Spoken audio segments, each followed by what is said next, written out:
So this is the story of, oh, hang on, we're at AIG. Let me restart.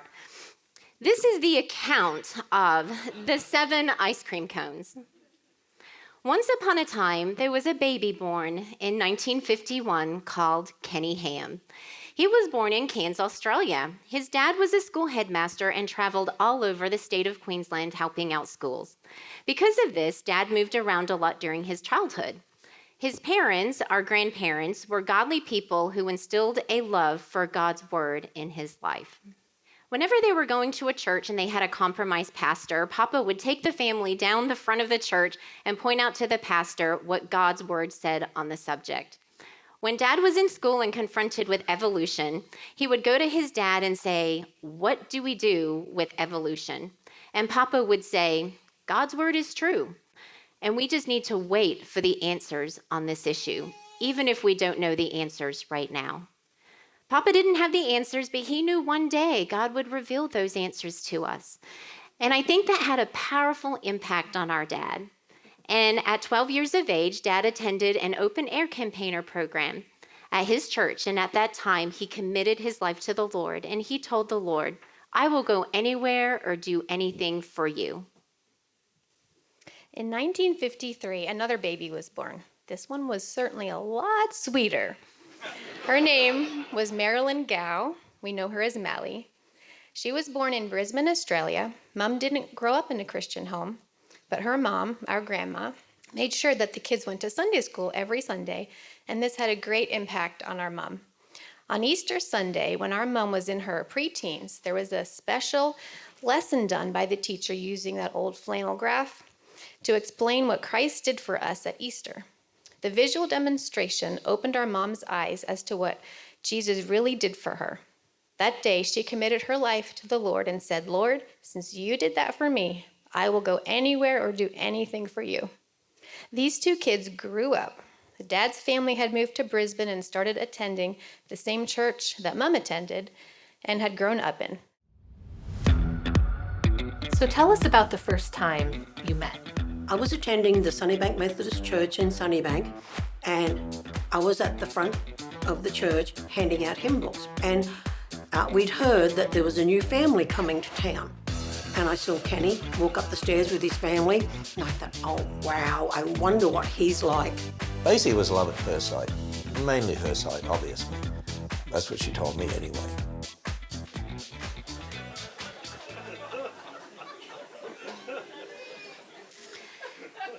After our father had seen the most beautiful woman in the world, who was way out of his league, he started attending the same youth group as our mom, where they got to know each other a little bit more.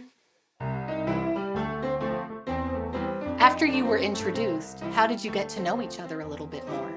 I was attending the youth group at the church, and Kenny started going there, and that's where we sort of spent a lot of time. I found out that he played the piano and he played honky tonk, and I just loved that. I always wanted to play honky tonk. There was a guy at church who obviously knew that she needed a guy like me, and so he dared me to take her out and took her to a drive-in. And there was a speaker that you took off a post and you put it in the window of your car, and so you could hear and watch the movie. And then when the movie finished, I just put the car in gear and took off. And there was this big bang as I realized I didn't take the speaker out of the window. So I had to back up and quickly put the speaker on the ground and get out of there before anyone knew that I'd ripped it out of the post. But anyway, that was our first real date, if you want to call it a date. So it was a little embarrassing. So then I decided, it's time for her to meet my mother. So took her down to the house, and she didn't say one word, not one word. I was really shy and timid and scared of everything back then. And afterwards, my mother said to me, does she even speak? So anyway, that was sort of the start of things right there.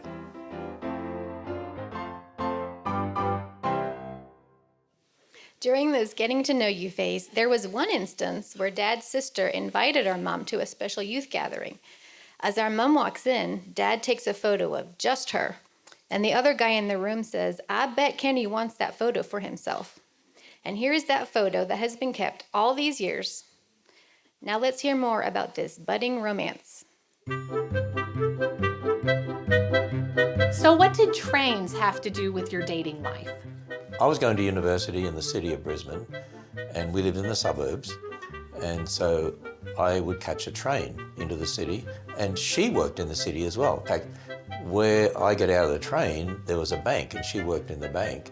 I found out that he was catching the earlier train to go into town to go to uni, and I was catching the later train to go into town and work at the bank. And so she decided to catch the earlier train to be able to see me. So that was the very first start of me catching the early train. And after a period of time, he says to me, well, how do I know which carriage you're in? As we're coming, you'd never know which carriage people are going to be in, depending on where the train stopped and so on.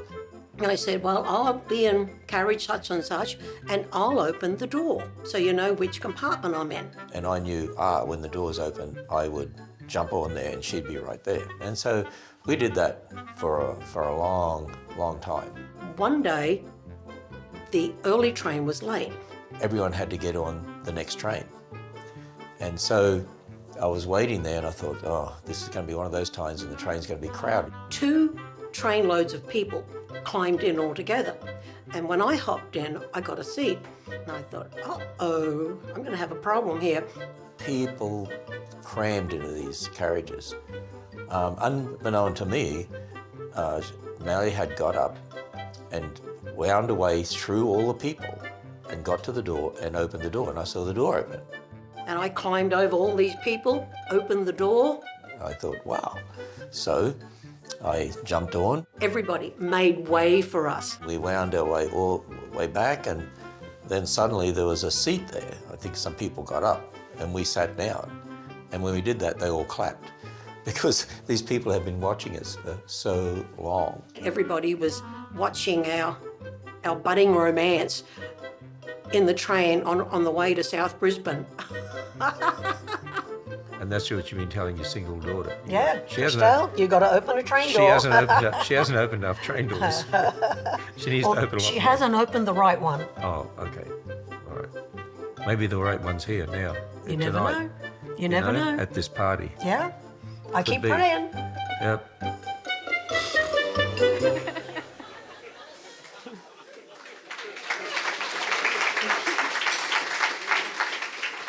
For the single males that are in the room this evening that are at marriage age, Christelle is sitting right down the front here at table 5. We are taking bids as we are trying to fundraise tonight. And all right, now it's that awkward time where you're dating and it's Valentine's Day. What do you do? So tell us about your first Valentine's Day. Was it romantic? Our first Valentine's Day, I bought a card for Dad, and I handed him this Valentine's card, and he opened it and looked at it. And I said to her, what is that? I had no idea what Valentine's Day was. And I tried to explain it, and it went whoosh right over his head. She right then had decided she would never give me another Valentine's Day card ever again. All I said was, what is Valentine's Day, you know? That's all I did. And then the rest of our marriage, it can't talk about Valentine's Day.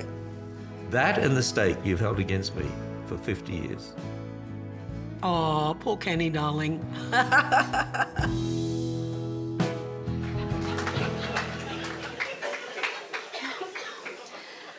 All right, so we're going to turn our attention now to the really romantic part, the proposal. As you have seen, our dad just oozes with romance. So just wait until you hear his proposal. So tell us about the proposal. The night came when I was going to ask her to marry me. I thought I'd beat her to it, you know? So I said to her, how about we buy, well, no, it was something like, October 22nd in 1971, we went for a drive. We went down to Manly to where they have all the boats, where they keep all the boats. There were orange lights shining on the water. The tide was right in. It absolutely looked gorgeous. it was mud flats, actually. And we sat in Kenny's V-dub, overlooking the water, and he said to me, he says, How would you feel about us buying 7 ice creams instead of just 2? And she knew immediately what I meant. and of course I jumped at the chance. I thought, yes! And you know the interesting thing? We've had 5 kids. Yeah, That's 7. yeah. So it was prophetic. It must have been. I remember that day. That was beautiful. That was different. We're gonna do that again. Why? Because you couldn't remember how you proposed. So you had to think about it.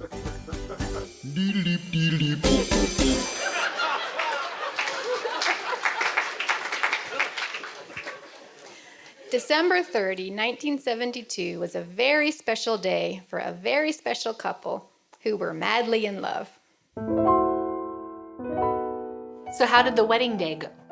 Our wedding day was beautiful. It was hot.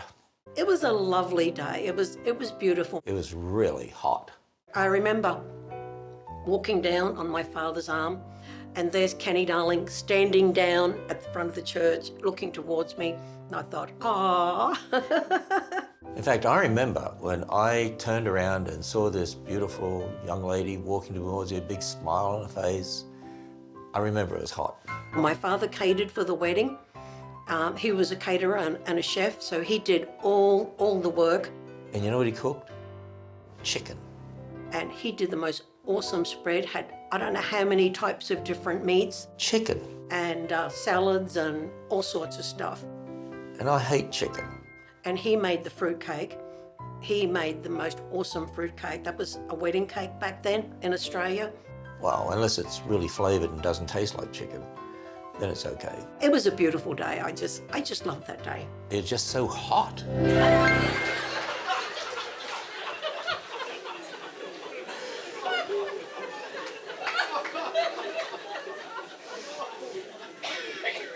We had fun doing this.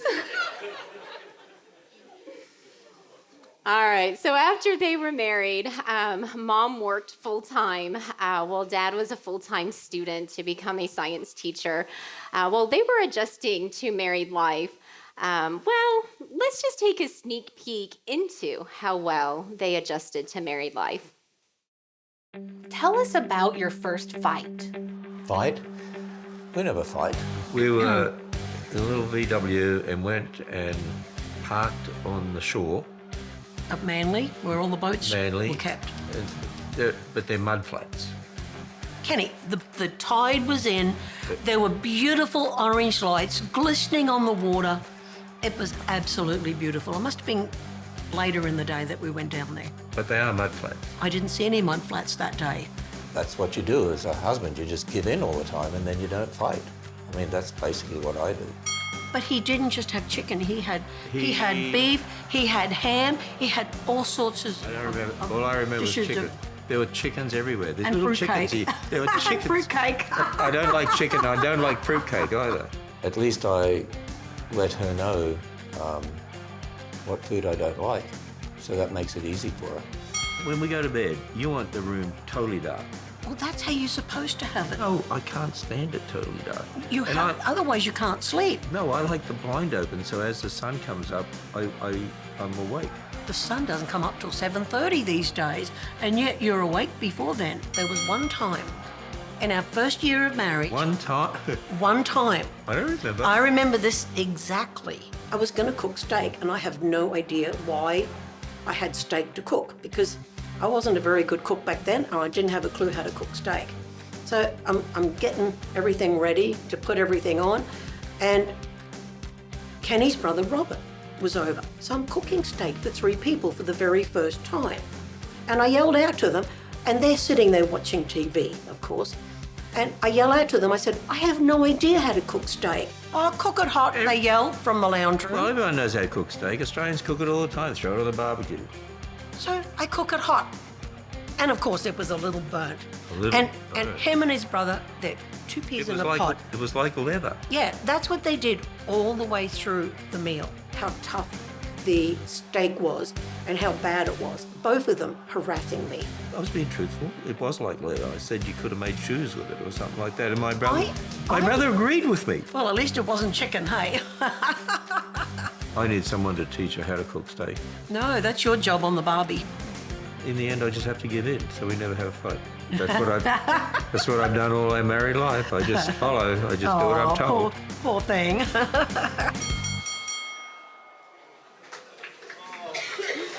No one was injured in the making of this video, just so you know that. Little did Mom and Dad know that the first 2 years of their marriage, the Lord was just really preparing them for a greater ministry well beyond their imagination. Tell us about when Dad really started getting excited about getting answers to his questions. I remember when we were first dating that Dad would say, he'd say to me, I think the Lord has something for me to do, but he says, I just don't know what it is. I don't know if it's Bible college. I just don't know. Anyway, I think it was after we were married that we were attending a different church, and there was a guy there by the name of Gordon Jones, and he was the head of a teacher's college, and he handed Dad this little yellow book. And I read in there about fossils and then about the Bible teaching no death before sin. And that really hit me. How can you have death before sin? Fossil records full of death and disease. And how could you have that before sin? And Dad his eyes lit up. He was so happy about that little book. And that was really a key point for me. And it's something that I today talk on in just about every presentation I give. I bring up that issue of death because it really is an important one. You can't add millions of years into the Bible. And it wasn't long after that he got a copy of the Genesis Flood by Whitcomb and Morris. And then after that, he just went crazy. He wanted to go to every Christian bookshop that he could find, and he wanted creation books. So by the time we moved back to Brisbane, and him and another guy had a conference on creation, evolution, Dad brought his great big pile of books and set them up for display, and the people there said, we need these answers, we need these books, where can you get them? And that was the start of the creation ministry way back when. That really was a key point for me in this journey.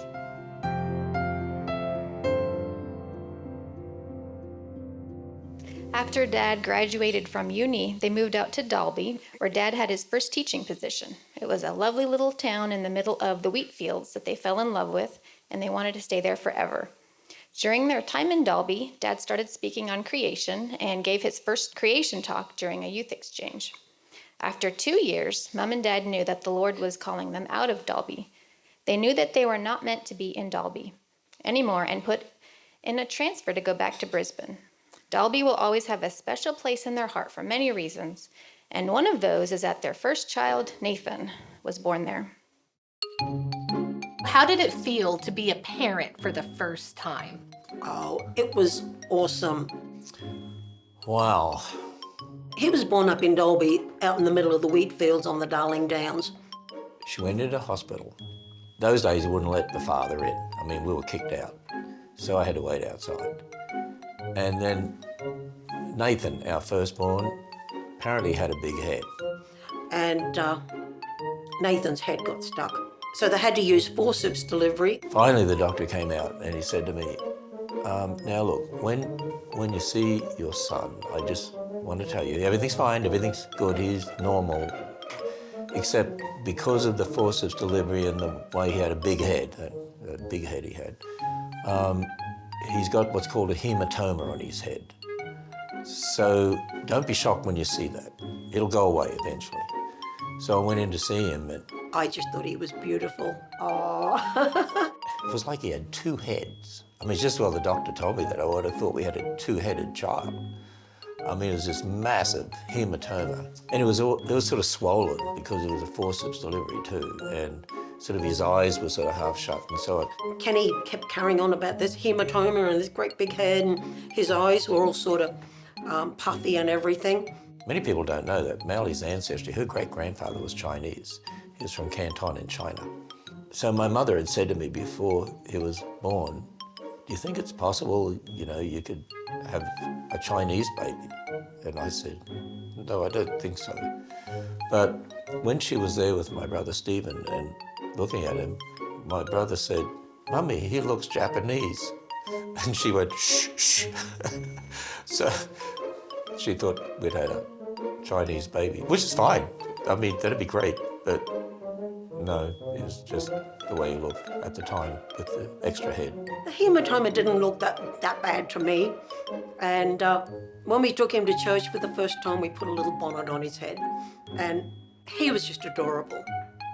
That was our first baby. Is that politically correct to say any of that? Well, I didn't say what she actually said. What did she say? She said,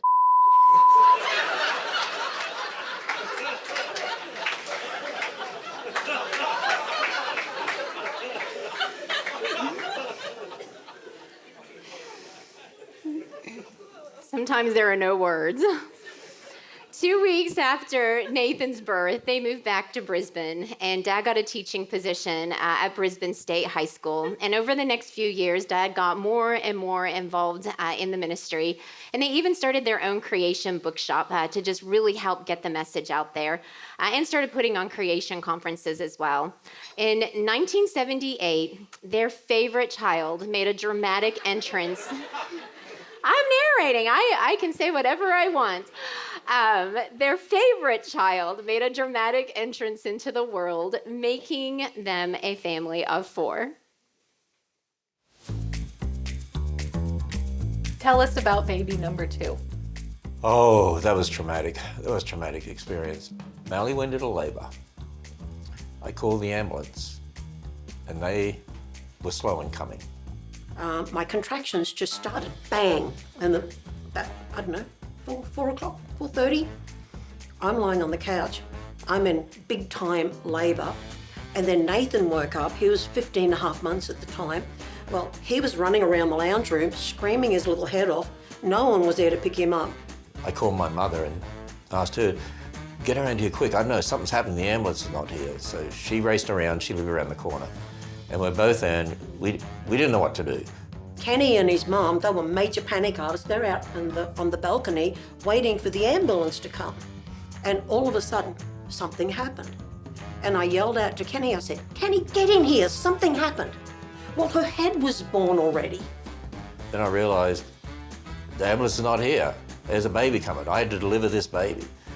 And I had no idea what to do. And I remember watching movies where they would hang them up by their legs and whack them on the bottom. And I thought, well, I suppose that's what you do. So I hung her up by her legs, whacked her on the bottom, and she cried. Well, I didn't know it was a she at that stage, actually.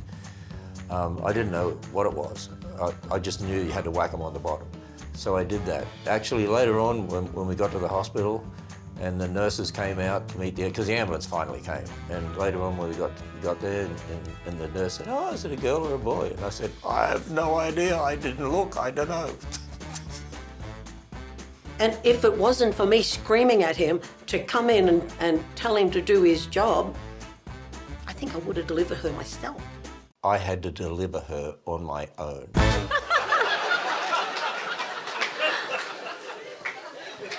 Now you know what's wrong with me. It wasn't long after Renee was born that Dad started leaving for weeks at a time to do creation conferences around Australia, and then went into full-time ministry. 4 years later, the sweetest baby, and I'm sorry, Renee, but the actual favorite child was born. So tell us about the birth of your middle child. Oh, Danielle. Yes, your mother has this propensity for quick births, except for the first one that caused the 2 heads. One night, it was early in the morning, I'm sound asleep. The next minute, my waters broke. The whole bed's saturated. Immediately, I called the ambulance. You missed it last time. You better get here this time. Zoom! They were there. And I wasn't in labour, and they took me to hospital. And the doctor was there, and he examined me, and nothing happened. And he decided to go to his office in the city. And just as he was leaving, my back started getting sore, and I'm rubbing my back, and he says, "Your back sore?" I said, "Yeah." Well, that was the beginning of labour, apparently. And he left, and about 40 minutes later, I'm having this baby, and they're trying to stop Danielle from coming because the doctor had to get all the way to his office and then all the way back. And anyway, she turned me over. I went to push Danielle out, and the doctor walked in the room and grabbed her. Took about 35 minutes or so. It wasn't really that long. When she was born, the nurse said, "Well, you have a little Danielle." And she was beautiful. Dad continued to be busy traveling all over Australia and America while Mum held down the fort at home. In 1984, Jeremy was born. Tell us how baby number 4's birth went. Went to go to bed, and they had this tiny little twinge back here. You would hardly notice it. And I said to Kenny, "I got a tiny little twinge," and he went berserk on me. And as soon as she has a twinge, that's it. You got to go to hospital immediately. So I immediately called the ambulance and said, "You missed it with one of our children. Don't miss it this time. I'm not going to deliver another one." Zoom, they're there. And I still wasn't in labour. So we're driving into Brisbane, I'm chatting to the ambulance driver, and all of a sudden, I had one labour pain. The ambulance guy, he was not experienced with your mother and how she has babies. He thought he would start measuring the time between the labour pains. And I thought, here we go. Second labour pain came and went. Third labour pain, it didn't stop. Then he had to stop the ambulance. It was right in the middle of the city, on a hill, at night. Opened up the ambulance, and of course, there I am in labour, overlooking the city of Brisbane. The ambulance man told me to get out and go and help him. So I got out, went to the back there, and as Jeremy was being delivered, he took 11 minutes. 11 minutes. And Jeremy was born long and skinny with a strip of blonde hair at the back. And the city lights were glistening off his hair. And I thought, oh my goodness. There, that's Jeremy. He was beautiful. And as he'd been delivered, I thought, this is a really nice place. I mean, the moon was out. You could see it glistening off the city. We're under a nice tree. We've visited that tree ever since. I mean, it's like a landmark for us. When we go back to Brisbane, here's the tree where Jeremy was born under. So, special event. Yeah, we certainly had a view when he was born. We moved to the United States, specifically California, and I'm not sure that a lot of good things come out of California, but for our family, our youngest sibling, Christelle, was born, making us a complete family of 7. So tell us about your little American baby.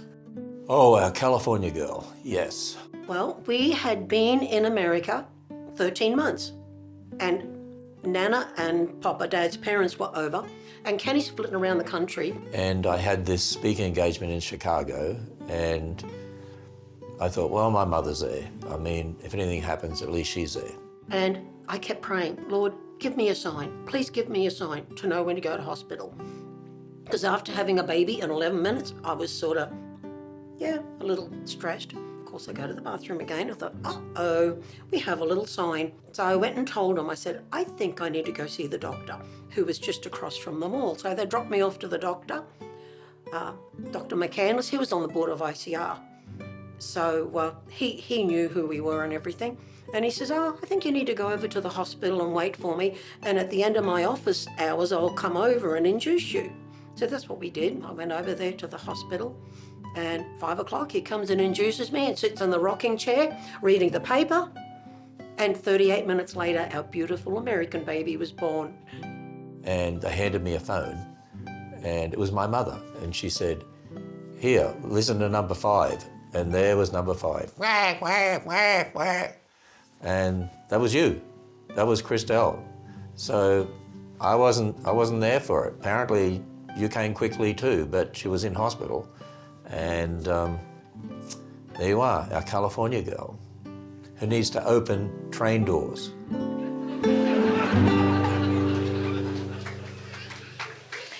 Finally, Mom and Dad's family is complete, living their life with their 5 little ice creams. And just like with any marriages, challenges arise. So, what has been the most challenging thing in your marriage? The most challenging thing is, well, you know, it used to be your mother would always put God first. And then after that, it'd be her Kenny darling. She calls me Kenny darling. Well, my Kenny darling is my Energizer bunny. He sleeps quick, he eats quick, he moves quick. He has so much energy. He has so much get up and go. And I'm the opposite. I sort of just trudge along behind, trying to keep up with him. And then when the kids came along, things sort of changed. It was God first, child number 1, child number 2, child number 3, child number 4, child number 5, Kenny darling. I need a lot more sleep than he does. He can do with 5. I need probably 8 or 9, which is probably why I'm exhausted all the time. But I tell you what, he's the most awesome Energizer bunny ever. I love him to bits. And then grandkids came along. And then it's God first, child number 1, 2, 3, 4, 5, grandchild number 1 through to 18, then Kenny darling. So I'm sort of, you know, down here somewhere. I got lowered from the level of, you know, God first, then Kenny darling, and now it's God first, and then 5 kids, and then 18 grandkids, and then Kenny darling way down at the bottom.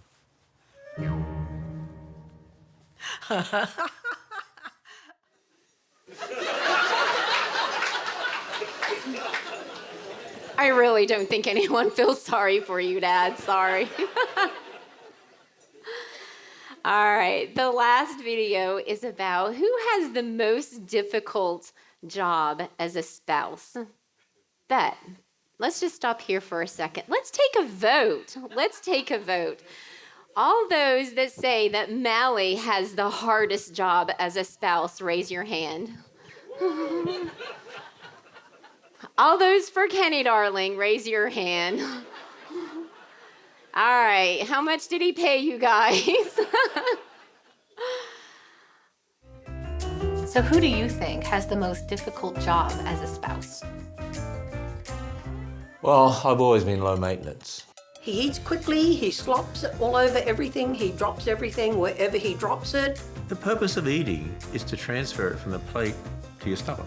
And I just do it in the most efficient way possible. We're supposed to enjoy food. I enjoy it while I transfer it from the plate to where it's supposed to be. I think you inhale it.